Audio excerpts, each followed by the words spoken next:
வீரபாண்டிய கட்டபொம்மனோ?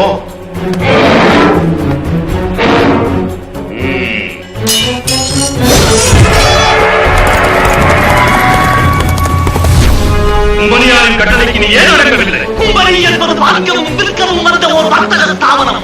அதற்குள் அடங்க வேண்டுவது பொருள்கள், புருஷர்கள் அல்ல. இரும்பு தலையன் என்று எனக்கு பெயர். என்னிடமே பேசுகிறாய். பொறுக்க வேண்டிய பொருள் அதனிடம் இரக்கம் காட்டி பேசியது தவறுதான். பெரும் இடையூறாக இருப்பவர் திருநெல்வேலி சீமையிலே உள்ள பாஞ்சாலங்குறிச்சியை ஆளும் வீரபாண்டிய கட்டபொம்மன் என்பது நீங்கள் உணர வேண்டிய விஷயமாகும். பூரணச்சந்திரன் மட்டும்தானா அழகு? பிறைச்சந்திரன் அதை விட அழகல்லவா? காதலில் களவு காண்பது நமது இலக்கிய மரம். தென்றல் உன்னை சொந்தமாய் தீண்டுதே, இதை எண்ணி எண்ணி எந்த நெஞ்சம் கேடுதே.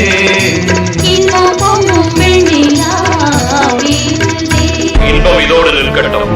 கற்றுக் கொடுக்கும் இனம் தமிழ் இனம். நீ கற்றுக் கொடுக்க முயற்சிப்பது அறிவி. கட்டபொம்மனை ஒழிக்க திட்டவன் எட்டப்ப நாயக்கரை நமது வசப்படுத்த வேண்டும்.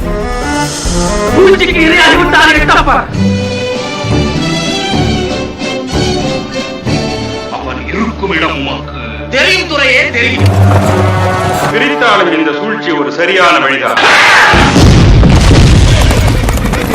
We believe in the rule of law. அரசியல் தலைவர்களுக்கு இந்த இரக்கம் இருக்கக்கூடாது. இரவோடு இரவாக பாலர் மேல் படையெடுத்து வருகிறான்.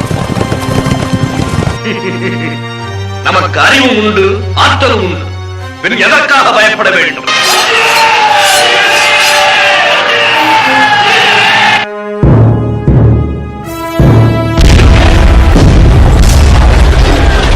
இந்த வீரபாண்டியனுக்கு தெரியாமல் ஒரு எறும்பு கூட இந்த பாஞ்சாலங்குறிச்சி எல்லைக்குள் நுழைந்து விட முடியாது.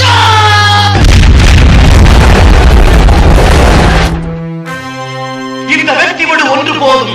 வாழையோட்ட அவர்கள் மீது வேலை பாய்ச்சி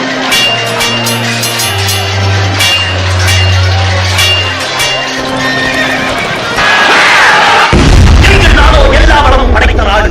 எதற்கும் எவரிடத்தும் கையேந்தி நிற்க வேண்டிய அவசியம் இல்லாத நாடு. வையம் வானம் ஒத்துழைக்கும் நாடு. இங்கு பிறந்தவன் வேடியாவதில்லை.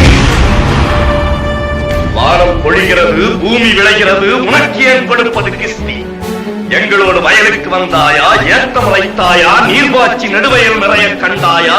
நாட்டு நட்டாயா? களை பறித்தாயா? கழனிவாழ் உழவருக்கு கஞ்சி கரையும் வந்தாயா? அங்கு கொஞ்சி விளையாடும் எங்குல பெண்களுக்கு மஞ்சள் அரைத்து பணிபுரிந்தாயா?